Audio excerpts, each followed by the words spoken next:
Amen. Happy Sabbath. It's good to see familiar faces again after a long time, and also some new faces. I'm not sure if everyone here is aware. I'm sure some are not fully aware of what has been taught throughout this year. So some of these elements might be new to you. I would encourage you to talk to one of your leaders afterwards in the break, or write down your questions so we can try and cover those points, because there are a couple of foundational understandings that really give evidence for what I want to share today. Primarily, I suppose the underlying understanding that we must commonly agree on to be able to accept these points is our understanding of line upon line and reform lines. So that will be foundational to today's study. We've understood for about 30 years now the concept of line upon line and reform lines, how God works on a people, brings out a people from a time period of darkness or captivity, and how he prepares them to do a work. And we see that throughout history. I want us to consider some histories where God has done that work, and from them learn something about our own. I'll begin with our understanding of our reform line. We would construct our reform line. We'd call it the reform line of the 144,000. We understand that it begins at the time of the end, 1989, 30 years ago. We find that our reform lines have 5 primary waymarks. So we would speak about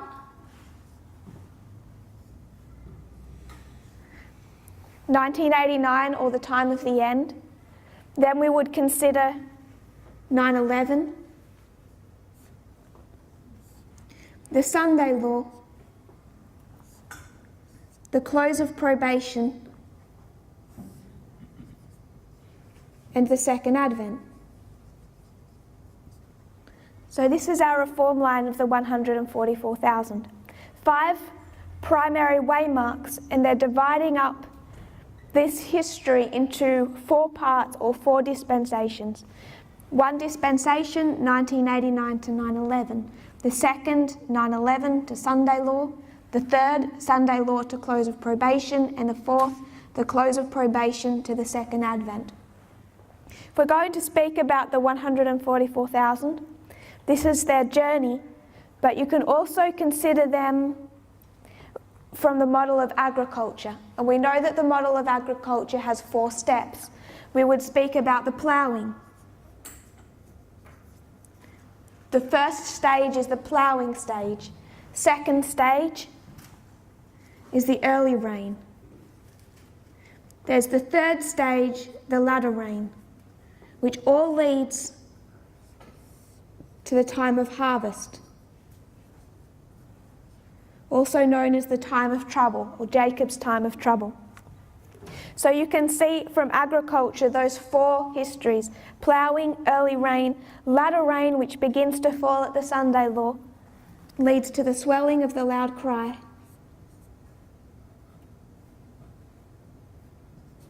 and prepares people for the harvest. So this is the model of our reform line of the 144,000. Back in 2014, we came to a greater understanding of this reform line, and we saw that God prepares the world. By the world I mean every individual in it, by calling them out in 3 separate groups or stages. So this is the 144,000, but when we think about God reaching a people, he does that by calling one group, training them, and then using them to prepare a second group, and then finally the third. So we would call that, we call that, based on a study of Ezra, the priests,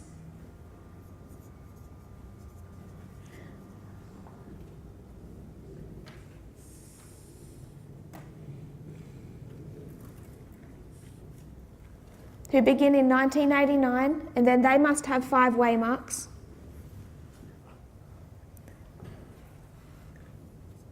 Four dispensations leading to a harvest. First of all, one group is called.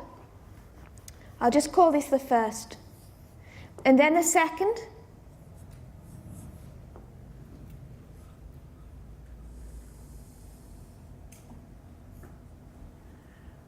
And then the third. And this was from the study of Ezra. Sorry.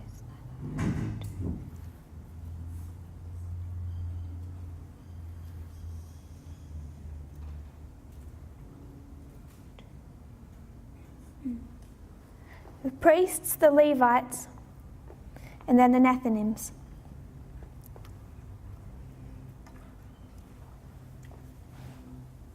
First, second, and third group. This isn't all to scale, but you see the principle. The first group is called, then the second, then the third. Priests, Levites, and Nethinims. And each of their own histories is in itself a fractal. So it follows the same pattern of this larger line. The line of the 144,000 is our template. And we can take this line and in a fractal fashion, in a smaller fashion, see that it is the same experience of the first group, but in a shorter history, and then the second, and then the third. We can demonstrate that in one way from the history of Christ. The history of the 144,000 is the end of modern Israel. So if this is the end of modern Israel, we can learn about the end of modern Israel by understanding the history of the end of ancient Israel. So if we were to go back to ancient Israel,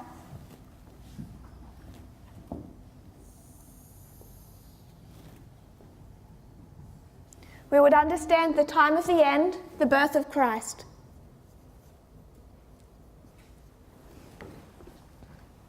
We mark 9/11 at his baptism. And there must be 5 primary waymarks and 4 histories, the construction of the reform line. If this is the end of modern Israel, this is the end of ancient Israel.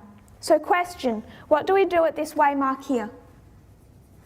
The waymark of Sunday law, what's our mission? Our mission is to go to the world, or this third group. If at Sunday law we're to go to the world,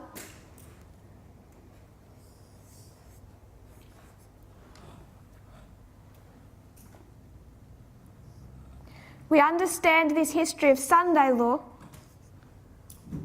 to close of probation being their history of harvest. Sunday law to close of probation. It's when we go to the world, we say, come out of Babylon and join Christ's church or Christ's people. That is the work of harvest. From Sunday law forward. It's the work of God's people to go into the world and say, come out of her, come out of Babylon, be cut off from the world and join God's church. So from Sunday law through to the close of probation, it's the harvest of the world. If this is the third group and the harvest of the world, go back to the time of Christ. This is the 144,000. This is the time of Christ. In the time of Christ, when do they take their gospel message and go to the world? This is 34 AD.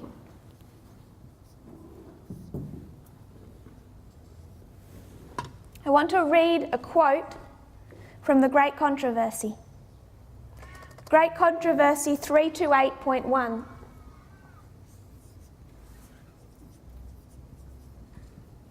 GC 328.1. She's talking about the 490-year or 70-week time prophecy.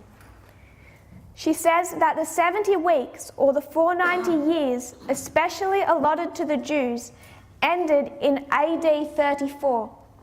At that time, at AD 34, through the action of the Jewish Sanhedrin, the nation sealed its rejection of the gospel by the martyrdom of Stephen and the persecution of the followers of Christ.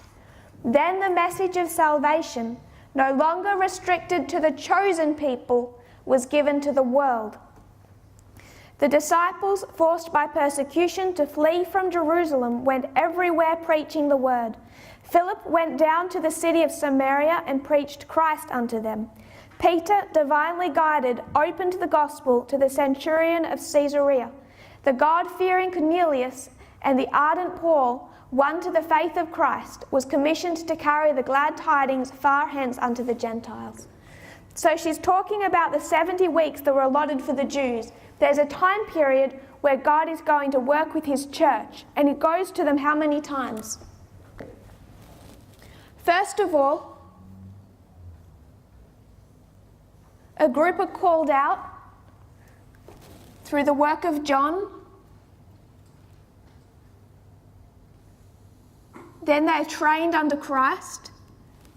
And we know this first group is the disciples. At this point, is the gospel allowed to go to the world? No, they are not allowed to go to the Gentiles. First of all, God calls out the disciples. He trains them, fits them, prepares them. Why can they not go straight to the world? They have complete misconceptions about what their job function is, even as a nation. So back in this history, if they had have gone to the Gentiles, what type of message would they have given them?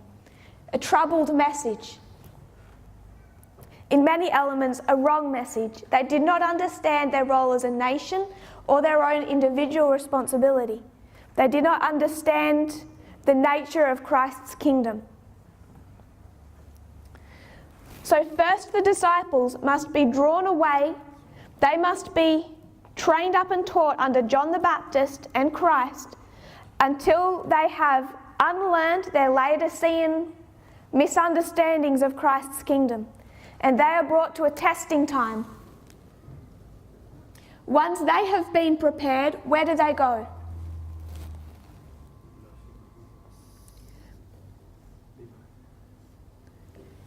Do they go to the Gentiles? No. Where do they go at Pentecost? Back to the church. So two groups. First of all, one are trained. One must have a correct message and a correct understanding of Christ's kingdom if they are going to go to the second group. The second group is reached. And then at 34 AD, the gospel goes to the third. This is the world, or the Gentiles. So you see three groups at the end of ancient Israel, three groups at the end of modern Israel. If any of you are familiar with the studies of Acts 27, we learn from Acts 27 this waymark of Sunday law of 34 AD, that this is the ship of Alexandria, the United States and Adventism, sailing throughout history from 1798 through 1844, 1863, and what is Sunday law? Shipwreck. And at shipwreck, what does Paul do? He goes to the third group, the island of Melita. So this all is reinforced by the study of Acts 27.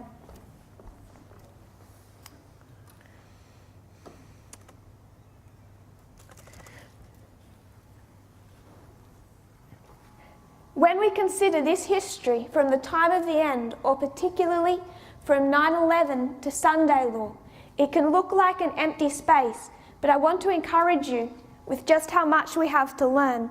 9/11 to the Sunday law is what history up here? It's the baptism of Christ to 34 AD. Almost the entirety of the Gospels can be placed between 9/11 and Sunday law. Matthew, Mark, Luke, and John, all of them are telling the history of the preparation of that first group. The preparation of the first group before they have even gone back to the second or to the world. So those stories become extremely relevant for us today. So this is all the common understanding within the movement. Even those who are now attacking the message look at these lines and say that they are powerful and that they fit. There is so much evidence that has been used to build up the strength of these reform lines. Each one of these histories is a message that God gives to use and prepare his people. So when we consider the first group called the priests in the line of the 144,000, 1989 to 9/11, 9/11 to 2014, 2014 to 2019, 2019 to Panium. 4 histories: ploughing, early rain, latter rain, harvest. So in this first history, this first group called, we understand that we are ploughed from 1989 to 9/11, and what ploughed us, what prepared us for the sowing of the seed? What did God give us? A message. We're given a message in this history that prepares us for the early rain. So we are expected to be prepared in this early history. When God gives us a message with new information, saying, this is the history of Daniel 11 verse 40, prophecies under fulfillment, and God is again gathering his people. There is a message that comes in this history that prepares God's people. So just as these lines are, just as they exist, people find themselves in agreement. They understand that these lines have power and a great deal of evidence to place them. Where people start to become unstuck, where they start to fight against these lines, is not when they see these lines on a board or when they're laid out in this fashion. Because this is evident on so many different levels. Where they start to fall away is when they begin to understand the implication of what these lines mean. I want to give you one example without going into detail. The first group called from 1989 to 9/11 in this history here, we're prepared. How are we prepared? God has a message. He's going to prepare the people, prepare them for the sowing and the early rain by giving them a source of information that contains the truth that they need to prepare themselves for the sowing of the seed. We understand that the world, the Nethinims, the harvests, one after the other. First group harvested, second group harvested, third group harvested, just as in the history of Christ.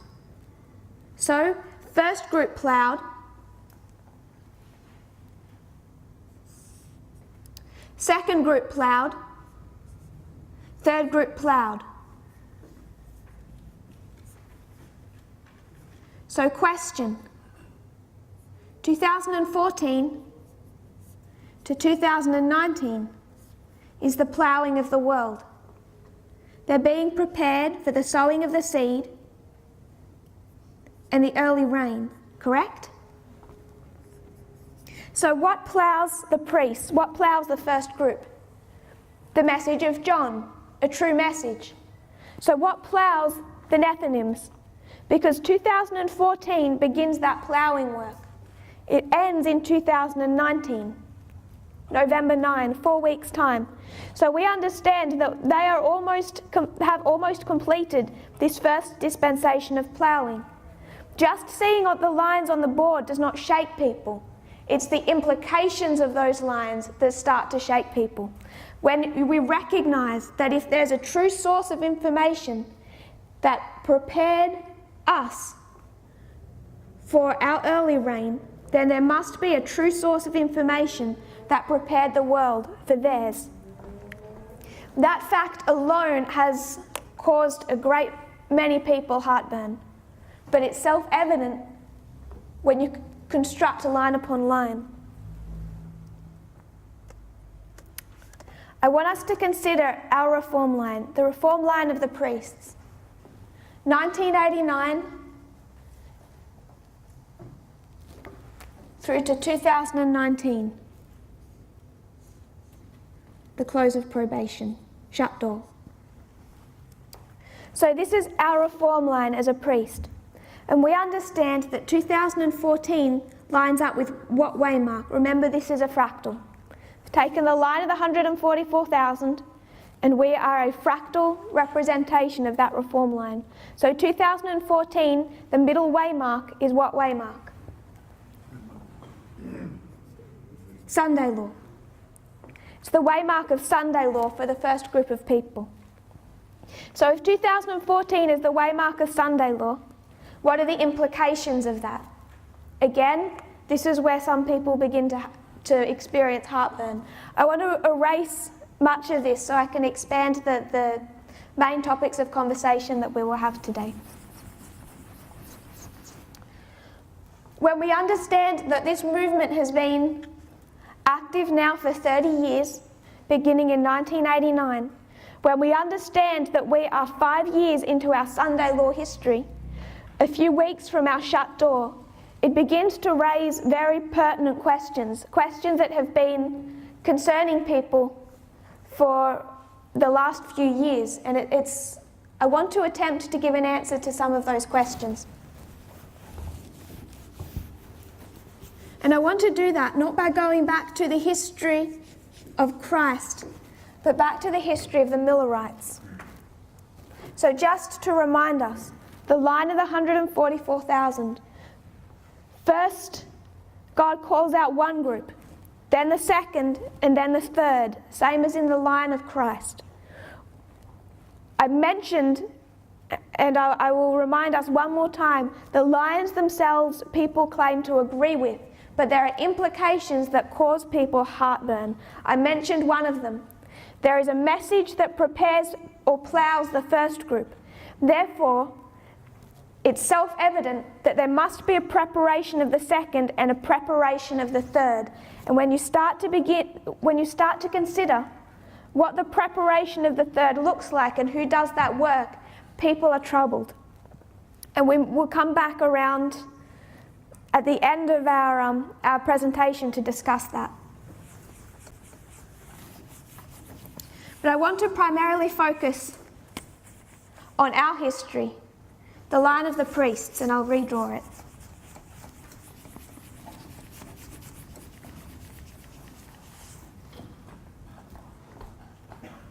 So we're in the Sunday law history from 2014.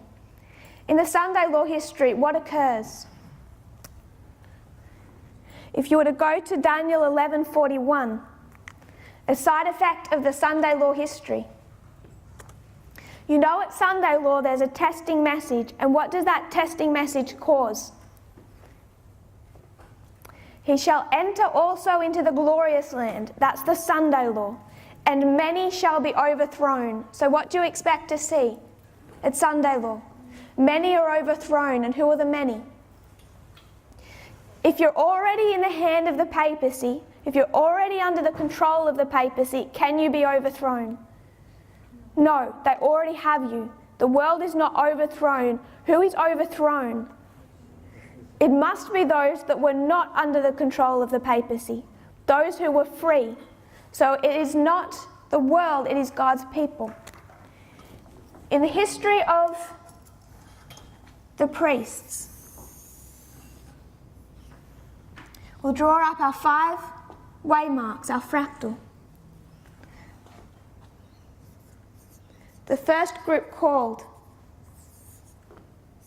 They're called out in 1989, the time of the end. They're ploughing. 9/11, the seed is sown. 2014 begins the early rain. 9/11, the early rain.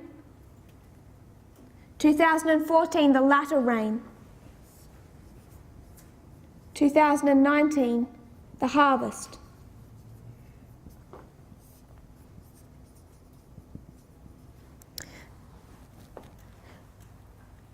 5 key waymarks. The middle waymark, which from other studies you may hear identified as midway or midnight, is the waymark associated with the Sunday law. That begins the swelling of the midnight cry or the loud cry, depending on the history or people you're referring to. 2019, the close of probation, Paneum, the second advent. So this is our fractal. 2014 marking the waymark of Sunday law. If Daniel 11:41 identifies that at the Sunday law waymark there's a test, and who is overthrown? Those who fail the test, or God's people. So in this history, who's receiving the message? The first group of people. It's this movement. So who's going to be overthrown in this history? Those who receive the test or the message. They're the only ones who can be overthrown. So if you're looking for an overthrowing, and in our own history of Sunday law, where do you look? Not to the world. It's into this movement.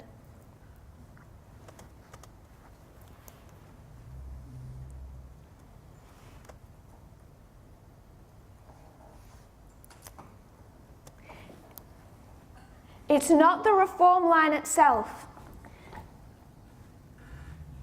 because we can see this reform line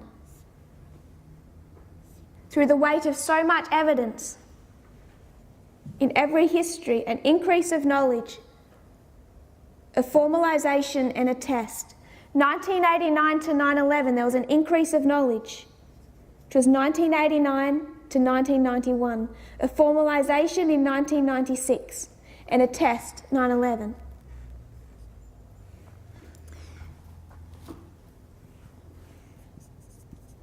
(9/11) to 2014, in every history, an increase of knowledge,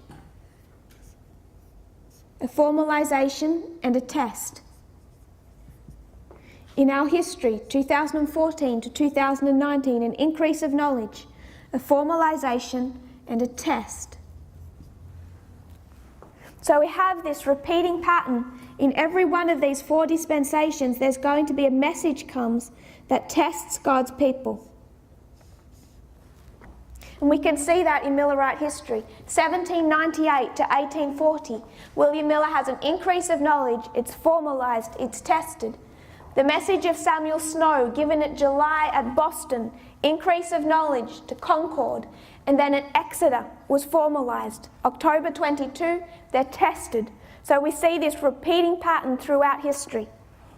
And when we come to our reform line, in each one of these dispensations, God is giving his people a message that they will accept or reject, pass or fail. As I said, this itself, just stating that, seeing the pattern, does not give people heartburn. It is then the implications of that. I want to remind us what the disciples said to Jesus when he was taking them through this history in their own fractal. They said to Jesus, his message is a hard saying, who can hear it? And what do they mean when they say hard? The word hard means of a person. It can mean, if you say a hard person, a harsh person, a stern person. But when you're referring to a thing, it can mean violent, offensive, intolerable. So what are the disciples saying about Christ's message? When they're in this history, in their fractal, they're saying Christ's message is violent, offensive, and intolerable. Who can hear it? In the book of Romans, it's stated, behold, I lay in Zion a stumbling block and a rock of offense. So God does not hide that to many people, the message of Christ, or Christ himself, was a rock of offense, designed to offend if they could not see the truth in his message. So we can expect the same thing. The implications of these reform lines people can find offensive and intolerable. I want us to go back to the Millerite history. We looked very briefly at the history of Christ when we saw the three groups, the disciples, Pentecost back to the church, and then to the Gentiles in 34 AD. We took that line down and saw the 144,000, the exact same pattern. I want us to consider the Millerites. What is the key external issue in the time of the Millerites? The key external issue.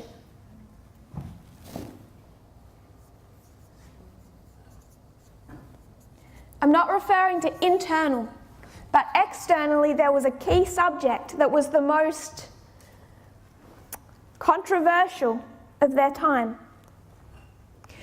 From the time that the United States rises into history, from 1798 through the 1840s, 50s and 60s, the key external issue is all about slavery. It finally comes to its head in the 1860s Civil War. And it's this issue of slavery that I want us to discuss. So without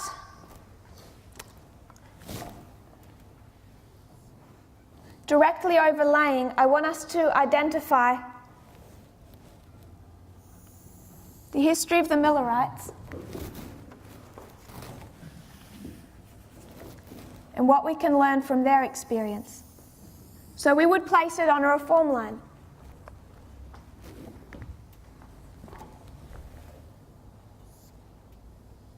From the time of the end, 1798.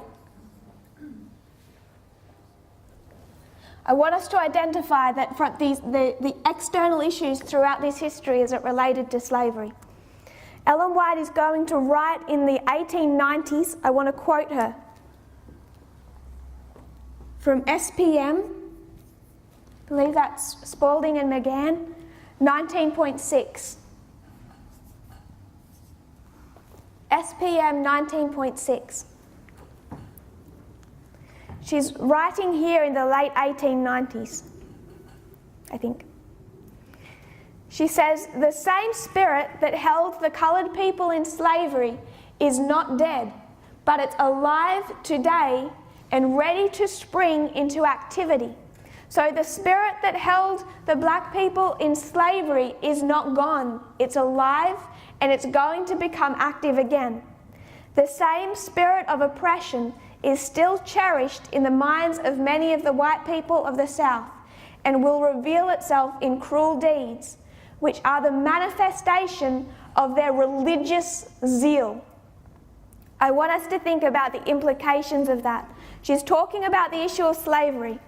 Slavery is gone, racism is not. Oppression is not gone. She says it's going to reveal itself in cruel deeds by the white people of the South. And what are those cruel deeds a manifestation of? Her words are religious zeal. Think of the implications of that. The cruel deeds exhibited by the South are a manifestation of their understanding of religion. Slavery and oppression in their history was an issue of church and state. It was a religious issue. So in Millerite history, the religious zeal of the churches and of the people manifested itself in the issue of slavery, which is why we find it as the key external issue throughout Millerite history.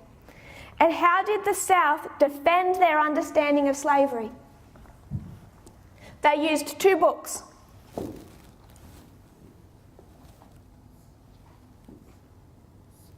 The two books they used to defend themselves. I'm going to say that this is the South, and they defended slavery through the Constitution and the Bible. So the South is going to defend slavery through the Constitution and the Bible. If you were to go to Genesis 17:23, Genesis 17:23.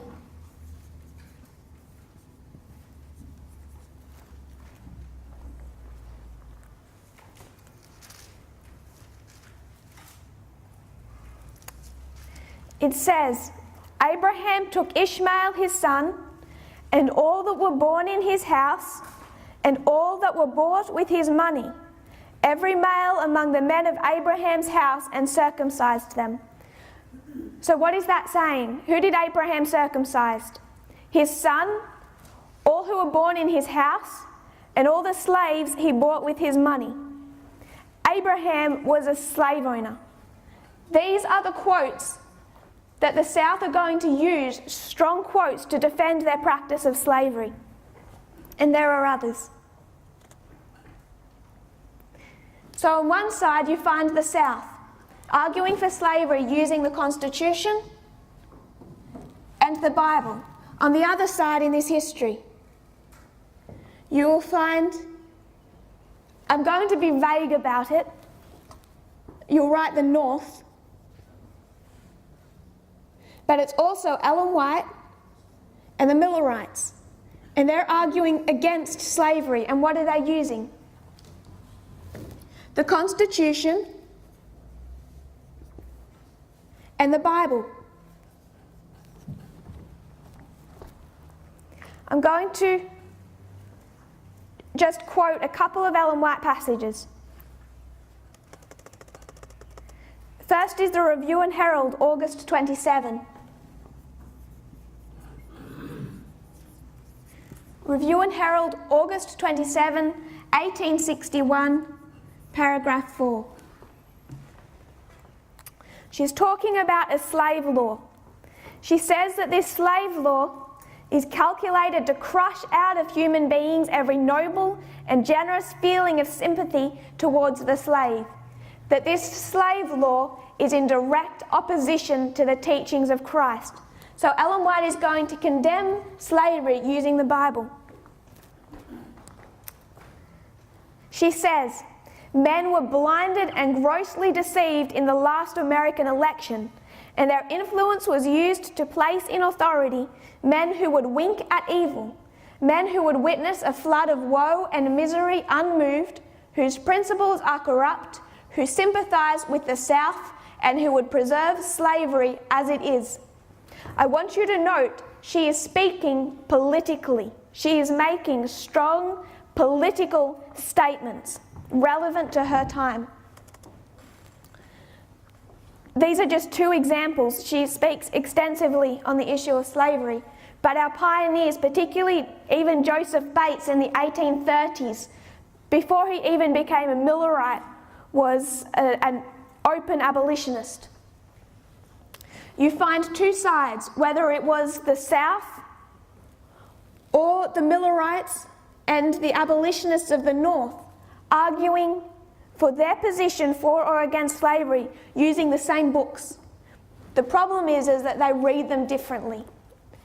They come to different conclusions based on how they read. I want to quote, this is James White. James White in 1862, in the early years of the Civil War. He says, for the past 10 years, through the 1850s, the Review has taught that the United States of America was a subject of prophecy, and that slavery is pointed out in the prophetic word as the darkest and most damning sin of the United States. Those of our people who voted at all at the last presidential election to a man voted for Abraham Lincoln. These are strong political statements relevant for their time regarding this issue of slavery, and they identified slavery as the most damning sin of the United States. We've done, other studies have been done that go through this history quite precisely.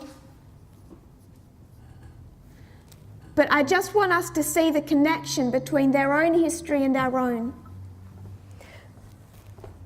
For those years from 1798 through the 1840s, 50s, and then through the Civil War, they're taking a strong political position about the actions or the sin of the United States, and they identify that that sin in their history is slavery. And that issue of slavery is not disconnected from the churches. I want to remind us, and I'll keep reminding us, of that first Ellen White quote we read, where she said that the South and their position on slavery was an exhibition of their religious zeal. That's going to become important when we see how that issue has progressed through the last 150 years. One more quote in 1 T 359.2.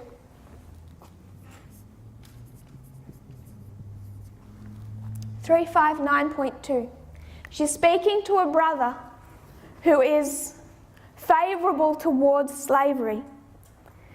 That whole passage is relevant, but for time I'm going to move forward and just quote 2 sentences. She says to this brother who is favourable towards slavery, "You must yield your views of slavery or the truth. Both cannot be cherished in the same heart, for they are at war with each other." So this external political issue of slavery was what to them? It was a test.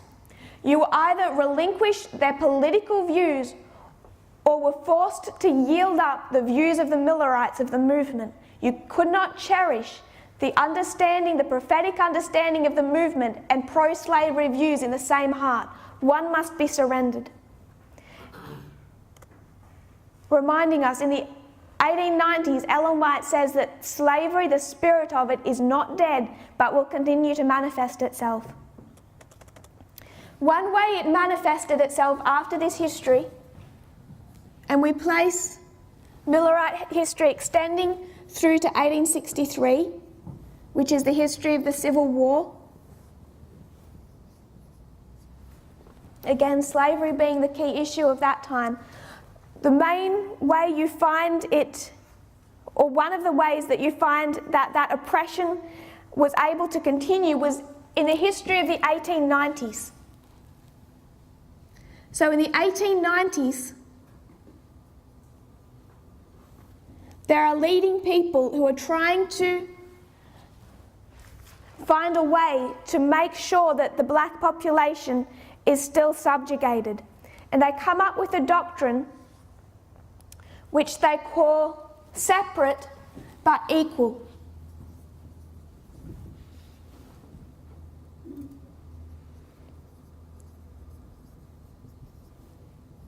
And this is written into law.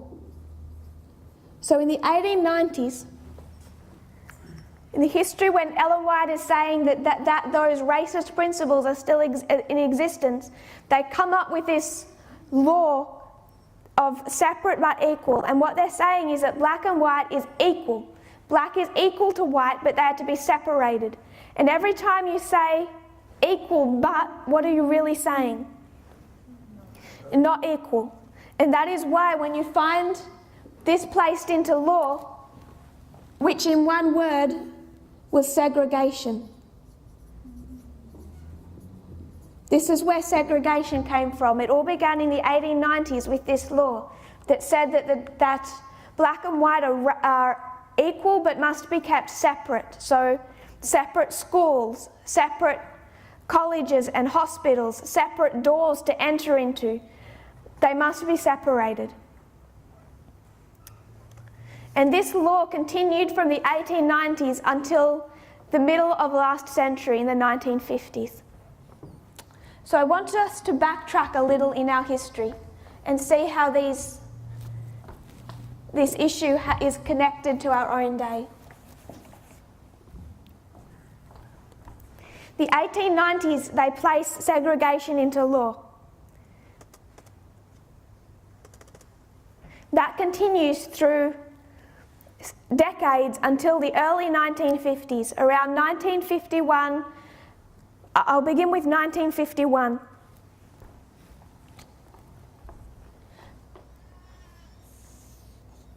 Back in 1951, there was a group of black families in the United States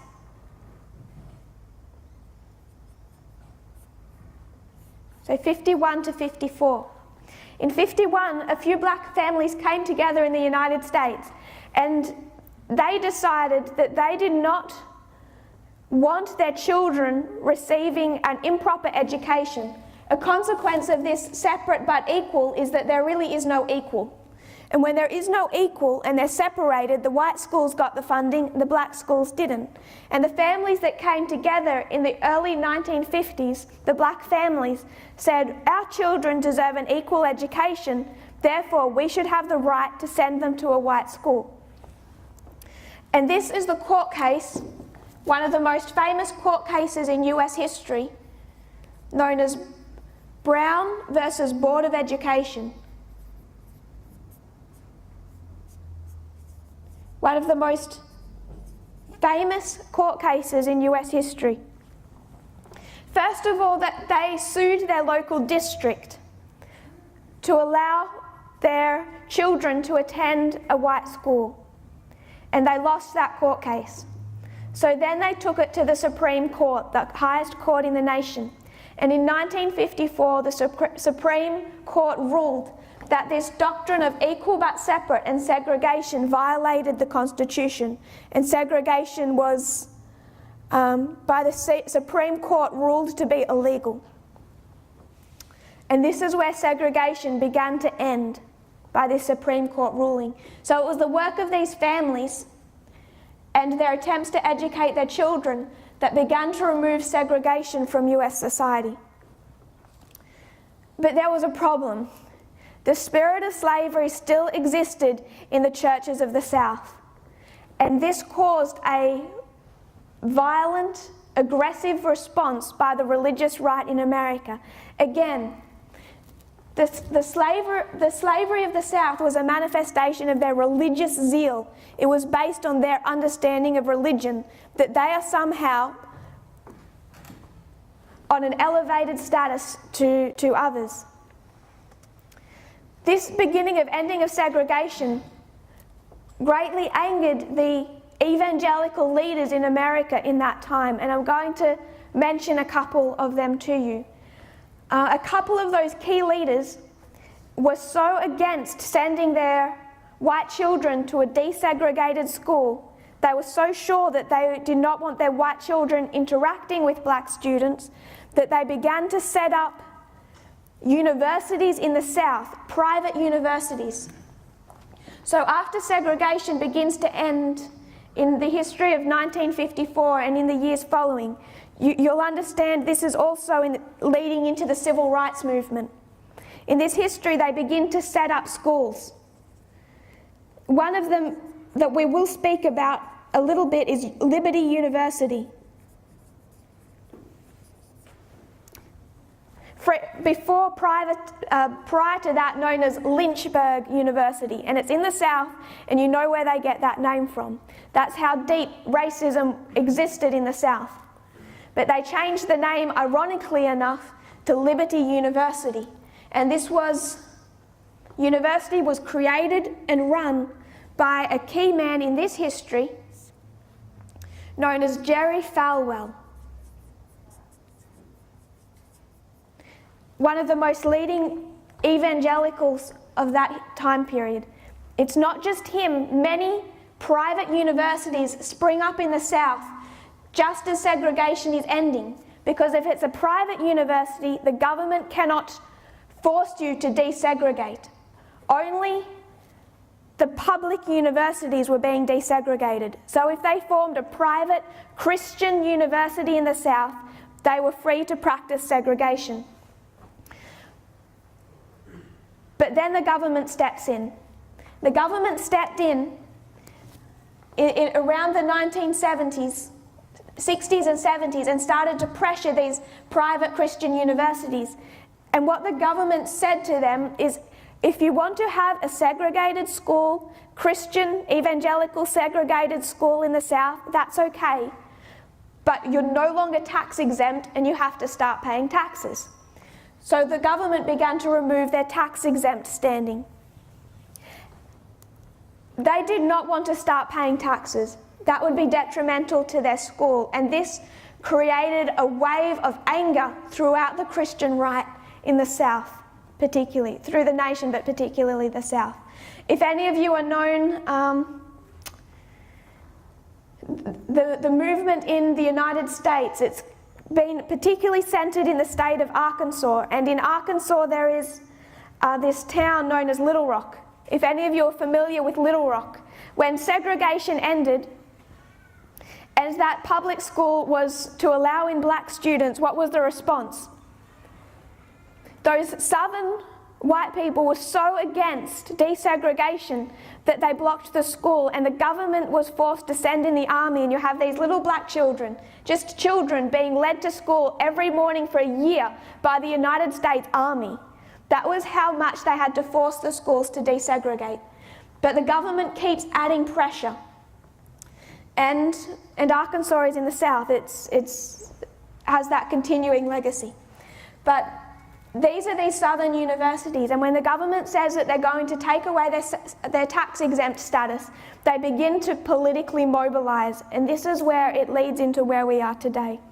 Jerry Falwell begins to meet with the leading religious evangelical leaders of the United States, and they decide that it's time to no longer submit to the dictates of the government, but because of their religious zeal, the same religious zeal you find in this history by the South, the same religious zeal in this history is going to drive them to start interacting with the government, not all the government, but the Republican Party.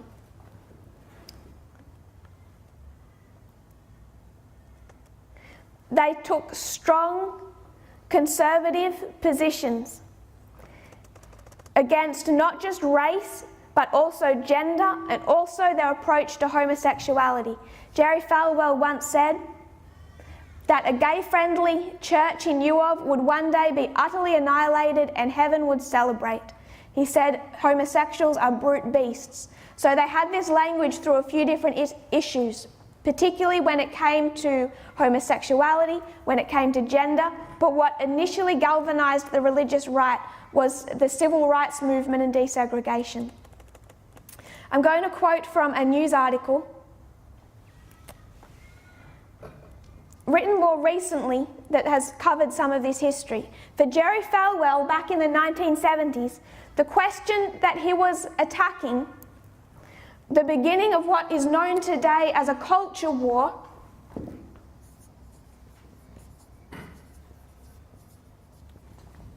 was desegregation. Falwell was a rabid segregationist and railed against the civil rights movement from the pulpit. I want to quote Jerry Falwell, that leading evangelical, on this Supreme Court decision to end segregation. He said that if those justices of the Supreme Court had have understood God's word, if they had have understood the Bible and desired to do the will of God, they would never have ended segregation. What is he justifying his beliefs on?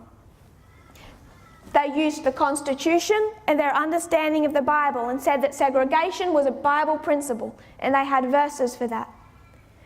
Jerry Falwell said, "The true black person does not want integration. He realizes his potential is far better among his own race." Falwell went on to announce that integration will destroy the white race eventually. In one northern city, he warned, up in the north, he has this friend who's a pastor, and a couple of doors down from him, or actually next door, live a couple of mixed race. And he says this with anger and surprise, that in the north, a pastor friend of him has a mixed race couple living next door. Through the 1960s, as you find the civil rights movement begin, you find the Christian right galvanized, and Falwell began to lean more and more on conspiracy theories, another element you find used by the Christian right. He said that Martin Luther King was a communist spy. He says that the leaders of the civil rights, Martin Luther King Jr., James Farmer and others, had left-wing associations. They were obviously communists, and they were doing all they could in their part of the world to take advantage of the American situation and exploit every incident to bring about violence and bloodshed. So using conspiracy theories also in his repertoire, it was regularly attacking Martin Luther King Jr. and the civil rights movement. They lost that fight within the civil rights movement, and he began to retreat from publicly stating those views.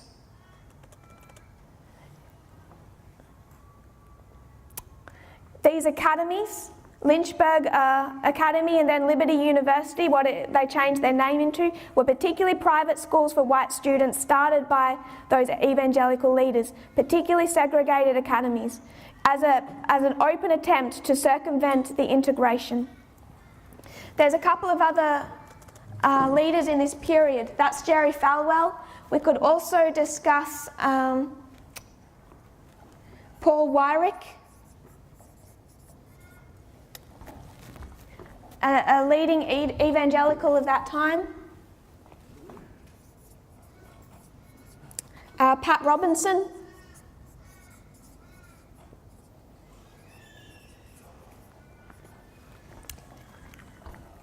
Billy Graham was less vocal with them, siding with them on these issues, but we'll discuss the political views of his children. Paul Weyrich was trying to bring together these leading evangelicals, and he said he was trying to unite the evangelicals or the Christian right on the issues of abortion and homosexuality and different issues. But he said what particularly united the Christian right in the 1970s was not abortion, as they try to say today, but the issue of the civil rights movement and of segregation. He said in the mid-1970s, Paul Weyrich, "We must have a new political philosophy, the Christian right. It must be defined by the conservatives in moral terms, packaged in non-religious language, and propagated throughout the country by a new coalition. When political power is achieved, the moral majority will have the opportunity to recreate the United States."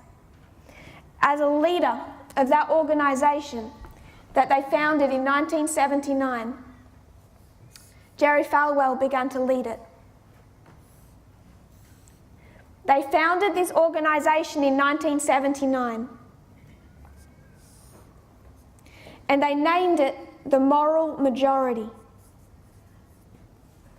It existed for 10 years, from 1979, and it dissolved in 1989. Jerry Falwell, quoting, he said that their mission was to train and mobilize and electrify the religious right in America. Quoting him, "We're fighting a holy war. We need to lead the nation back to the moral stance that made America great. The Christian right, need to wield influence on those who govern us." I want us to be reminded of a statement of A.T. Jones. A.T. Jones says the Constitution or the government, who are they designed to protect? He says, this is quoting A.T. Jones, "Isn't it peculiar that, or an altogether singular and new doctrine, that the government of the people are there to protect the majority? From whom are they protecting the majority? From themselves, most assuredly. Because by their own representation, they are so vastly in the majority that it would be impossible for them to be oppressed by anyone else. The protection guaranteed in our constitutional provisions means protection to the minority. The majority can protect itself. Constitutions are enacted for the purpose of protecting the weak against the strong, the few against the many." So the Constitution and the US government is there to protect the minority, not the majority. But because you see the issue of segregation and the civil rights movement, this is what unites the religious right together. And in 1979, the religious right formed an organization called the Moral Majority, headed by Jerry Falwell, who we discussed previously. Jerry Falwell said their first mission was to elect a conservative American president. They had their first victory in 1980 with the election of Ronald Reagan. And they had much to do with his election victory. First victory, Reagan. Second victory in 1988 with the election of George Bush. 1989, Jerry Falwell dissolves the moral majority and he says, "We have completed our mission, we have electrified the religious right, and we've placed in government who we need." He knows that by 1989, the time of the end for this movement, they have already accomplished their purpose. They've begun a course that now cannot be turned, but with the election of Reagan and the election of George Bush and the uniting of the religious right in America. They find that they begin to be disappointed with even Reagan and Bush, that these conservative presidents are not as radical as they were expecting. They aren't implementing the moral stance of the religious right when it comes to race and gender and homosexuality as much as these leaders had envisioned. So you come to 9/11 and you find a crisis. 2001, 9/11. All of a sudden, the evangelical leaders begin to unite again. One evangelical leader who more of late has had a great deal to do with Donald Trump.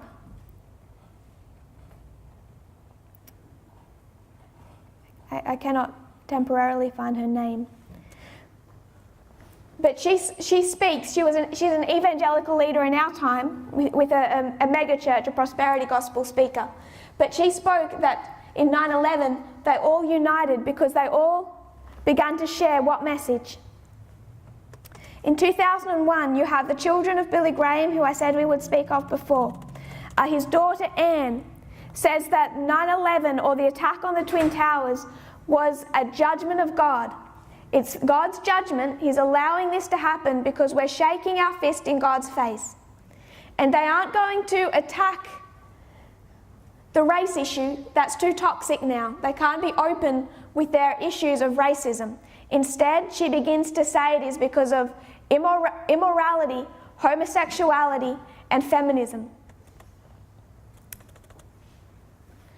So down at 9/11, you have two sides. I want us to be reminded, in this history, when you have all of these issues and this religious doctrine of slavery, which is what it was to them, when you have the religious doctrine of slavery and the Sunday law issues, who's protesting all through this history? Whether it's slavery or church and state and Sunday, who's protesting? It's the Millerites. It's Ellen White, A.T. Jones. All through this history, whether it was the issue of slavery or Sunday keeping, our pioneers protested and fought against those issues. Who's protesting in this history? It's not Adventists. What state are we in? We're in a Laodicean condition. We're sleeping and in darkness. Laodicean Adventists do not see the importance of this history, the changes in the US government, the galvanizing of the religious right. Adventists don't see it. And when God's people are silent, what happens? The stones begin to cry out.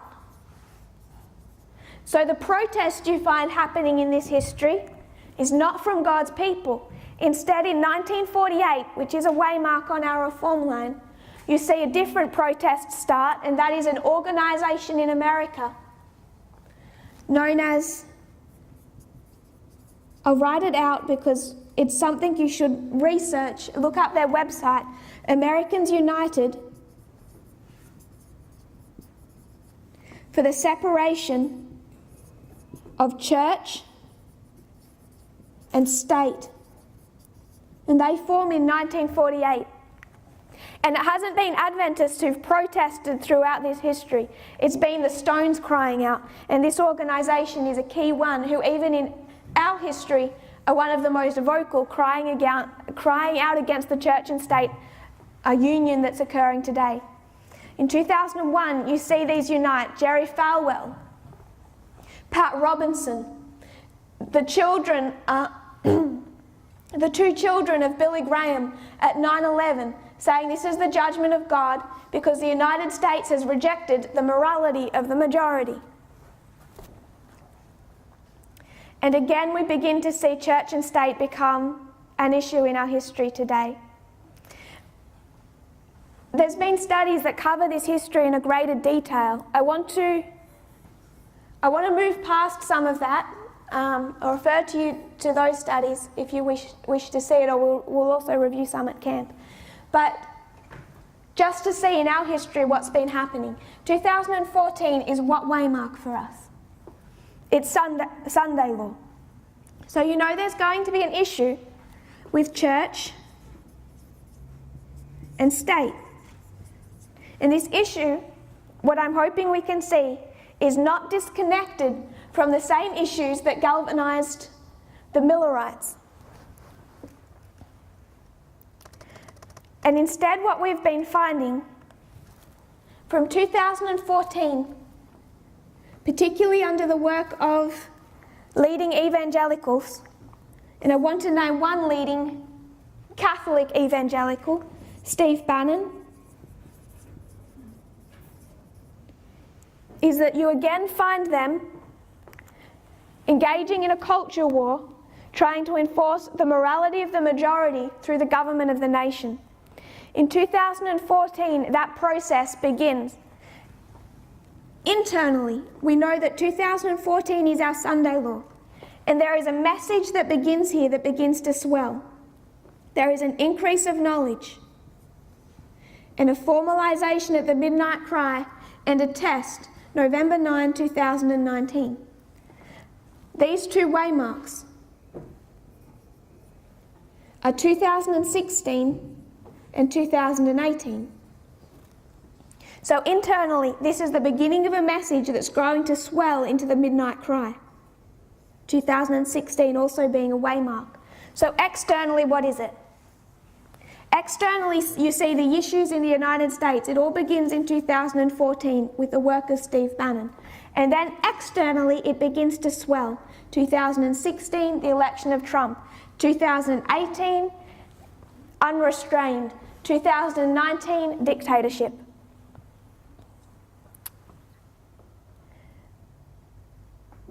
And what propelled Donald Trump to power, beginning from 2014, was the Christian right. Specifically, in this history, what began our reform line with Reagan and Bush was Jerry Falwell. In 2016, the religious right in the United States threw their full political support and backing behind Donald Trump as a presidential candidate.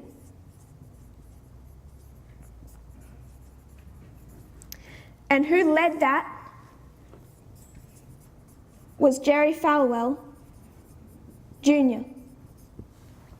The father began our reform line with bringing church and state and the election of Reagan and Bush, and then we find from 2014 through our reform line, the final president of the United States won that election with 81% of the evangelical vote, all led by the son of Jerry Falwell Jr., and the full support of Liberty University.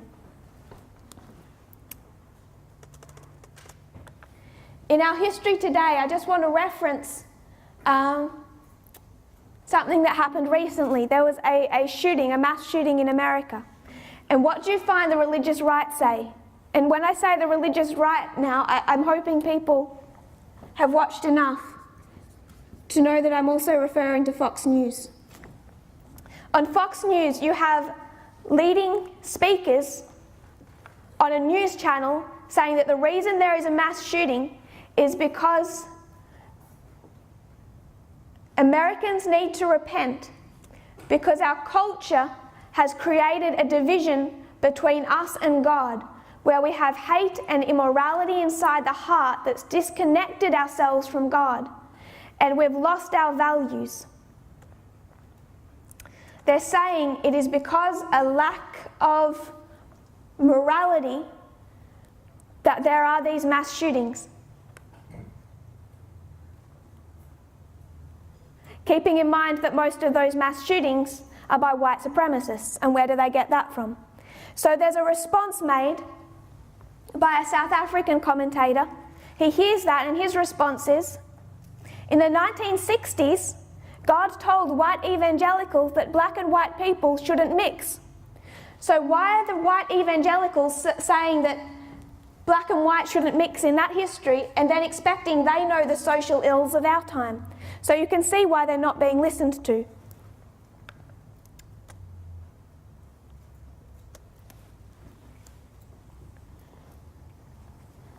From the history of the Millerites, in closing, we find the issue was slavery from the 1798 all the way through the Civil War history, marking the end of their reform line in 1863.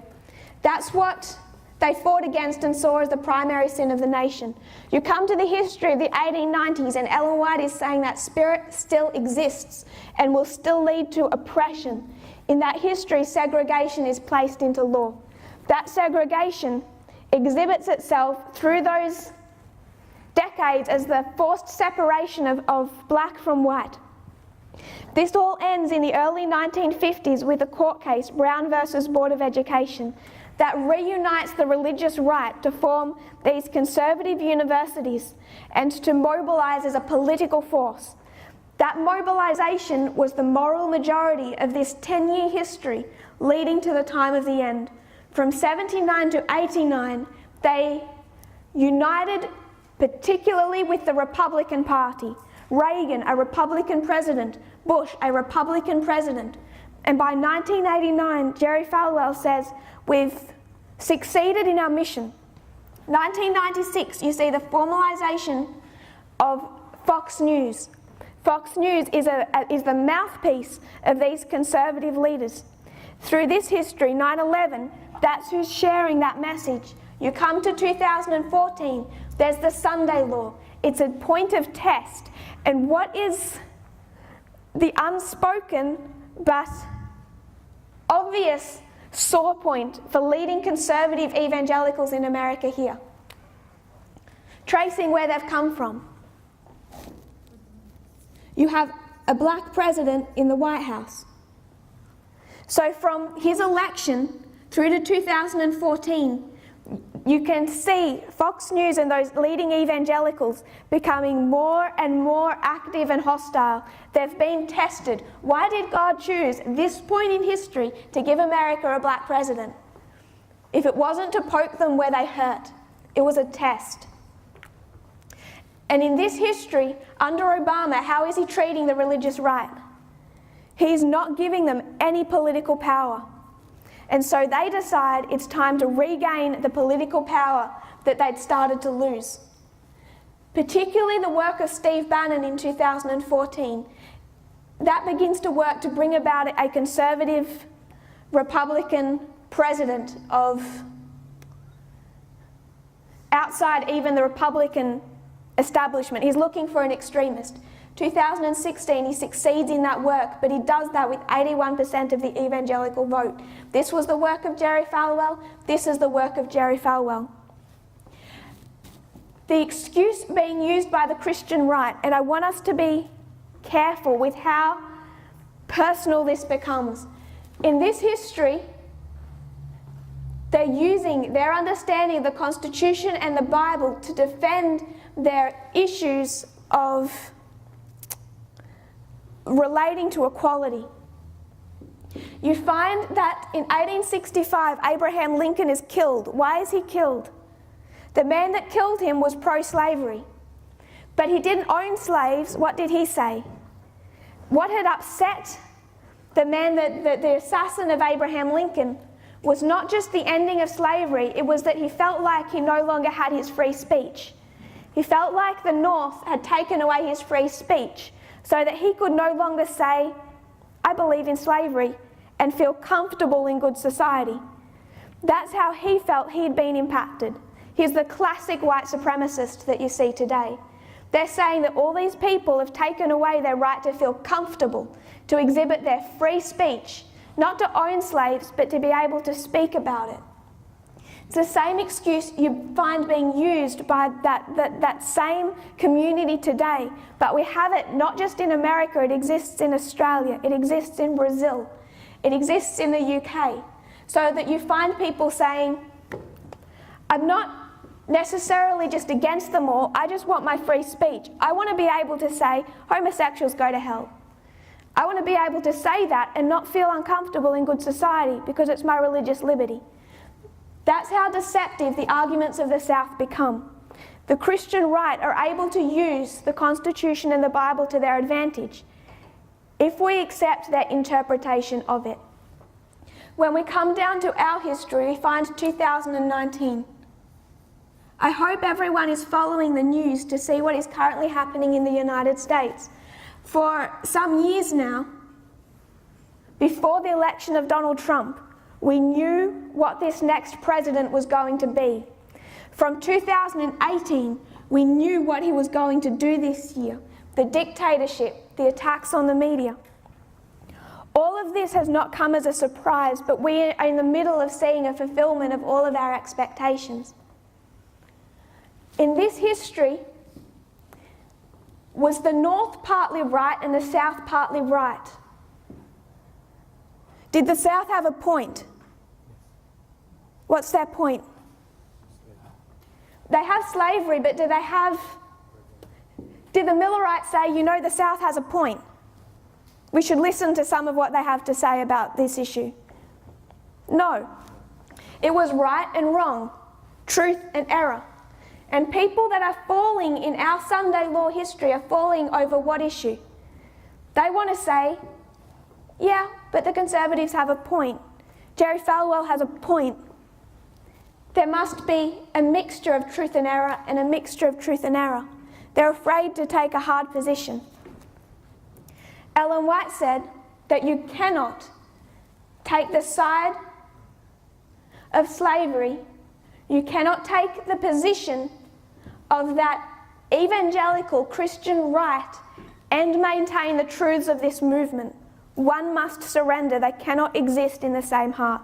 And when they cannot exist in the same heart, you find that the people tested by the message of this dispensation give up one or they give up the other. 2014 was a turning point. We've recognised that for some time.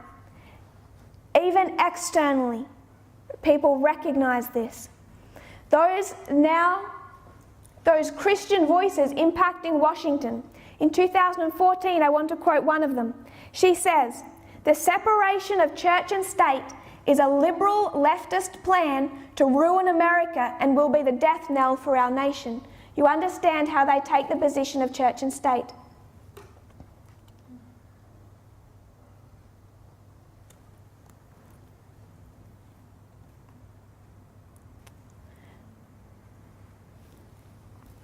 In the Millerite history, the key external issue they all identified was one of equality. Both sides used the same books, but had different interpretations. Both sides said all men are created equal, but they argued about what the word all meant. They had different methods of interpretation. And when we come down today, in this history, we find that there are two sides. With much the same prejudices that has continued from 1798 through to our own time, where you find one side, the evangelical right, particularly still prevalent in the South, standing with Donald Trump. And this Christian agenda of inequality. They're going to use the Constitution and the Bible. And what you have is many Adventists, even many people who have been in this movement for a long time, seeing their arguments and say, yeah, they have a point. If you couldn't do that in this history, you can't do it with this one. And then you have the other side. this movement. But it's not just this movement now. There are stones crying out. There are churches in America, white churches and black churches, saying, we reject this coming together of church and state. We see the combination of church and state and we reject it. And you see them, I'll just say the North, but it's not just the North. It's a little more fluid now. And they're saying, we reject the church and state. It's not our understanding of the Constitution or the Word of God. One side, both sides are not a mixture of truth and error. We either stand on one or the other. And Ellen White says, we cannot hold the principles of both in the same heart. Because of that, you see why this message that has begun from 2014 and continued to grow into the midnight cry of 2018 has caused division and heartache for many people. Because they find that they're old ideas that have defended or seen the world in much the same light as this evangelical right movement led by Jerry Falwell cannot exist in the same heart as the teachings of this movement. And a division must occur. One must be surrendered.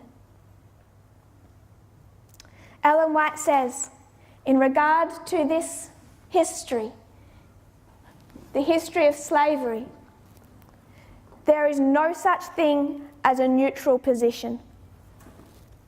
If you kneel with me, we'll close in prayer. Dear Father in heaven, thank you for our blessings. Thank you how you have led and guided your people. Lord, we look back at the beginning of our history. Father, they understood the political issues that surrounded them. They did not only understand them, they knew where they stood in regards to those issues. Those that voted knew who they voted for and whether or not they'd voted correctly. Father, I pray that we will have the same clarity today as we come into perilous times where many without this message are afraid as they do not understand what is happening, why so clearly the world is coming to an end. I pray, Lord, that we will have the same vision. We'll be united as a movement and know what we stand for. I pray you'll continue to give us light, that we will continue to search for it and be properly prepared as the disciples were prepared, Lord, to be able to reach all those who need to be reached with this message. I pray this in Jesus' name. Amen.